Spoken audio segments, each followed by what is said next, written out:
Paulo está falando com os irmãos de Filipos, e ele fala sobre sacrifício nos versículos aqui que nós lemos. Todos eles entendiam muito bem o que era sacrifício. Mesmo no mundo antigo não judeu, eles sabiam que era um sacrifício. Sacrifício era pegar um animal inocente e oferecer no meu lugar, que sou um pecador. Deus estabeleceu sacrifícios no Velho Testamento, e Moisés na lei, ele colocou lá sacrifícios. Sacrifícios tinham um significado, o significado de entrega para Deus, de entrega total e consagração total a Deus. Havia um sacrifício que Deus estabeleceu em Levíticos, chamado de ofertas queimadas. A oferta, o que era a oferta queimada? Era levado um animal, era levado uma ovelha, era levado uma cabra, um pombo, enfim, os sacrifícios eram os animais que eram levados, mas a oferta queimada era levado lá um cordeiro ao sacerdote. O sacerdote cortava o pescoço daquele animal, derramava o seu sangue, o colocava no altar e ateava fogo, e o fogo queimava aquela carne, e o fogo era para queimar e consumir tudo, os ossos, e ficar somente cinzas. Consumir tudo era um símbolo de uma vida que deveria ser entregue a Deus e consumida completamente para o Senhor. Ali estava a oferta queimada diante de Deus. Mas esta oferta não era completa sem a libação, não era completa sem uma oferta líquida que era colocada sobre aquela oferta, sobre aquele sacrifício. O sacerdote, ele pegava o vinho, algumas vezes se usava azeite, o óleo, até o mel, e às vezes se usava água, mas lá na lei fala, pegava o vinho e pegava e derramava sobre aquele fogo que estava queimando aquela carne, e aquele vinho se evaporava e subia em forma de fumaça, que a Bíblia diz que era um cheiro agradável a Deus, uma oferta de incenso agradável ao Senhor. Esta oferta líquida que era derramado no final do sacrifício era a última coisa que era colocada no sacrifício. A última coisa. Esta oferta final colocada no sacrifício era chamada de libação, que era uma oferta líquida. Que é o que Paulo fala aqui no texto, que ele fala ainda, entretanto, mesmo que eu seja oferecido por libação sobre o sacrifício e serviço da vossa fé, ainda que eu seja a última oferta, ainda que agora seja aquele líquido que é jogado, a libação que é jogada lá sobre o sacrifício enquanto ele queima, e aquela fumaça sobe, e o sacrifício está completo. Ainda que aconteça isto comigo agora, eu estou feliz. A carta de Paulo é para falar que a alegria não dependia de coisas. Mas durante toda a sua vida, o verbo está no presente, na verdade, ele estava oferecendo a vida para Deus sempre. Ele acredita que ele vai sair desta prisão. Mas quando ele escreve 2 Timóteo, preso novamente, 2 ou 3 anos depois que ele é solto aqui, ele é preso novamente, levado a Roma, e o imperador Nero decreta a sua morte, e ele escreve 2 Timóteo, que é a última carta que Paulo escreve ao seu filho na fé, no capítulo 4, versículo 6 em diante, ele fala assim, eu já estou sendo oferecido como libação, ele fala, eu estou sendo oferecido como libação, e a hora da minha partida é chegada, eu combati o bom combate, eu completei a carreira, eu guardei a fé. Segundo Timóteo, ele sabe, eu já estou sendo oferecido como libação. É a oferta final, é o líquido, é o vinho derramado sobre aquele cordeiro que queimou, que é o símbolo da minha vida, ou da vida de qualquer um de nós que é consagrado a Deus. E Paulo está escrevendo para os irmãos, olha, ainda entretanto, mesmo que seja eu oferecido por libação sobre o sacrifício e serviço da vossa fé, eu me alegro com todos vocês, e com todos vocês se regozijem comigo. Esta palavra usada aqui, a melhor palavra não é congratulo, porque para nós congratular parece que é cumprimentar, e não é isso que está dizendo o texto. Essa palavra ficou fora, antiquada, para nós entendermos o que está dizendo. Uma versão mais moderna diria o seguinte, com isto eu me regozijo, com isto vocês se regozijem, com todos vós eu me regozijo. Ele fala o seguinte: olha, ainda que eu esteja sendo oferecido como a última oferta ao Senhor, ainda assim eu estou feliz, e eu quero que vocês se alegrem comigo. Sabe por quê? Porque os valores de Paulo eram diferentes dos valores de Gamaliel, de Israel, dos judeus da sua época. Os valores dele eram eternos. Ele sabia que nada iria levar desta vida ou deste mundo, mas tudo o que ele fazia da sua vida era oferecer a Deus o melhor. Era oferecer a Deus o melhor da sua vida, do seu tempo. E é isso que Deus chama a mim e a você para fazermos em nossa vida. Mesmo no momento em que nós não passamos perseguições religiosas, e que às vezes você se acomoda na sua vida pensando o que eu faço para Deus. Na verdade eu não preciso de cargo, tem tanta gente brigando na igreja. Eu falei várias vezes aqui em Filipenses, quantas pessoas estão brigando igreja, dividindo igrejas por causa de cargos, de títulos, de apóstolos, de bispos, de pastores, de isto e aquilo, e magoando irmãos, e entristecendo irmãos, por brigas em posições, quando há tantos lugares para nós servirmos a Cristo, sem título nenhum, porque Deus não está ligando a mínima para o título que você tem dentro de uma igreja, mas sim para o serviço que você faz para Ele. Porque você pode servir num hospital e ninguém te vê, e você pode servir a Deus num asilo e ninguém te vê, ou você pode servir a Deus indo em prisões pregar para os presidiários e ninguém te vê, ou você pode servir na igreja, em um canto da igreja e que ninguém te vê, mas o Senhor vê você e vê o seu serviço para Deus, que você está dando ali um tempo precioso da sua vida para Deus. É isso que interessa, e estes eram os valores do apóstolo Paulo, meu amado. Ele perdeu tudo que ele tinha.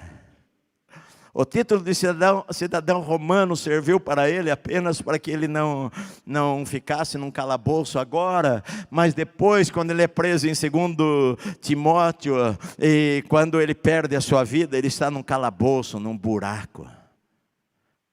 Não tinha nada. Não deixou nenhum testamento, não deixou nenhum bem. É errado ter bens? Claro que não. Deus quer nos abençoar, Deus quer nos dar, Deus quer nos prosperar. Ele falou, quando você falou para Israel, quando você entrar na terra boa que eu vou dar a você, e você construir boas casas, sim, o Senhor iria prosperar e abençoar a Israel, e abençoar a minha vida e a sua vida, para o nosso prazer. A Bíblia fala também, Paulo fala isso, que nós somos abençoados sim, para o nosso prazer, mas também para repartir, para acudir o necessitado, para manter a obra dele, para pregar o evangelho. Não é somente para a gente guardar, embora não é errado, a Bíblia tem princípios de investimento e de guardar também, mas valores, quem que importa? Porque na hora da morte, meu amado, o que importa é o que você fez, que vai durar a eternidade, e não o que vai ficar por aqui. Vai ficar tudo. As tuas roupas vão ser doadas a alguém, teu melhor terno vai ser doado a alguém, ou vai para o fogo. Aquilo que você sonhou tanto, outros vão usar. E talvez, se você for uma pessoa importante, vai ficar a tua lembrança, da tua memória. Mas lá na eternidade, não vai adiantar mais nada, estas coisas aí. Agora, o interessante aqui desse texto também, meu amado, que Paulo ele está mostrando, sem querer mostrar, mas o Espírito Santo está mostrando para mim e para você o que Paulo pensava de si mesmo. Porque ele falou o seguinte, que nós não devemos pensar além do que convém. E ele diz no versículo 13, nada façais por partidarismo ou vanglória, mas por humildade, considerando cada um os outros superiores a si mesmo. Não tenha cada um em vista o que é propriamente seu, senão também cada qual o que é dos outros. Porque Paulo, ele não considera que ele está fazendo um grande sacrifício. Na verdade, ele considera que o sacrifício não é ele. Ele considera que o sacrifício são os filipenses, que eles sim fazem e fizeram um grande sacrifício. Se você for ler o texto, fala assim, olha, entretanto, mesmo que eu seja oferecido por libação sobre o sacrifício e serviço da vossa fé. Paulo ele fala o seguinte: o sacrifício não sou eu, o sacrifício é vocês. Eu sou apenas a cobertura do bolo, eu sou apenas a fumaça que sobe. Ele está dizendo: vocês são maiores do que eu. Ele lembra-os no capítulo 1, versículo 29, ele diz o seguinte: porque vos foi concedida a graça de padecerdes por Cristo e não somente de crerdes nele. Paulo sabia, os irmãos estavam sofrendo lá em Filipos também, por serem cristãos, eles estavam sendo perseguidos. Pois tendes o mesmo combate que vocês viram em mim e ainda agora ouvis que é o meu. Eles estavam também, por falarem de Cristo na cidade de Filipos, uma grande perseguição mundial já estava começando e eles estavam sofrendo também. No capítulo 4, Paulo fala o seguinte: olha, e sabeis também vós, ó Filipenses, que no início do Evangelho, quando eu parti da Macedônia, no início do Evangelho, aí 10 anos atrás, quando eu parti daí da Macedônia, Filipos era a cidade mais importante da Macedônia. Quando eu parti da Macedônia, nenhuma igreja se associou comigo no tocante a dar e a receber, senão unicamente vós outros. Porque até para Tessalônica mandastes não somente uma, mas duas, o bastante para as minhas necessidades. E ele vai falar o seguinte: não que eu procure o donativo de vocês, mas que eu procuro em vocês é o fruto. Sabe, o fruto que vai trazer a vocês recompensa. Paulo ele fala o seguinte para os irmãos: olha, quando eu parti da Macedônia, na verdade nenhuma igreja me ajudou naquele momento, só vocês me ajudaram. E quando eu fui para Tessalônica, vocês me mandaram ofertas para me ajudar lá, não uma vez, mas 2 vezes vocês me mandaram. E Paulo ficou 40 dias lá em Tessalônica, vocês me mandaram 2 vezes, o bastante para suprir as minhas necessidades. E Paulo fala: não é que eu procure o donativo de vocês, o que eu quero é ver fruto na vida de vocês, e o meu Deus, segundo a sua riqueza em glória, há de suprir cada uma das suas necessidades em Cristo Jesus. Paulo ele sabia que quando a gente dá algo para Deus, o Senhor nos dá muito mais do que aquilo que nós damos para Ele. Ele reconhece que aqueles irmãos ofertavam na vida dele. Ele fala no capítulo 2 aqui no versículo 25: eu julguei todavia necessário mandar até vós Epafrodito, por um lado meu irmão, cooperador, companheiro de lutas, por outro vosso mensageiro e vosso auxiliar nas minhas necessidades. Paulo fala aqui que a igreja de Filipos mandou Epafrodito. Epafrodito era companheiro de Paulo em viagens, e era pastor, um dos pastores da igreja lá em Filipos. E a igreja, quando soube que Paulo estava preso, reuniram talvez os pastores da igreja: vamos mandar Epafrodito como oferta para Paulo, e para estar ao seu lado neste momento difícil. E Paulo fala: olha, eu estou mandando agora de volta Epafrodito, que leva esta carta para Paulo, de Paulo para os filipenses. Eu estou mandando de volta Epafrodito, que é o mensageiro de vocês para mim, para estar aqui comigo. Paulo reconhece o esforço daqueles irmãos.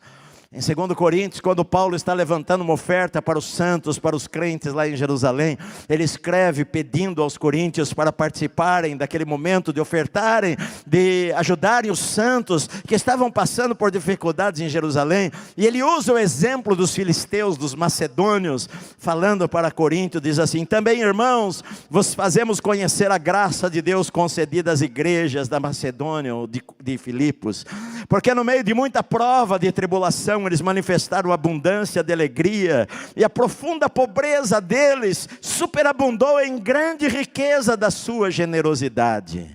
Porque eles, testemunho eu, na medida das suas posses, e mesmo acima delas, eles se mostraram voluntários, pedindo-nos com muitos rogos a graça de participarem da assistência aos santos. Paulo fala: olha, eu posso dizer para vocês, coríntios, que os macedônios, eles extremamente pobres, mas eles deram além do que eles conseguiriam dar. Eles até pediram para mim, eles rogaram para mim a oportunidade de participar desta graça, de poder contribuir com os santos necessitados na cidade de Jerusalém.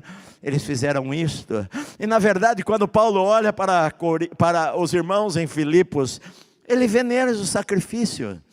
Eles veem que eles eram doadores. Ele vê o amor deles em enviar Epafrodito. Ele vê o amor deles em ofertarem na sua vida. Ele é grato por isto. E Paulo fala: olha, ainda que eu seja oferecido como libação sobre o sacrifício, porque vocês têm sido o sacrifício e serviço que vocês prestam pela fé.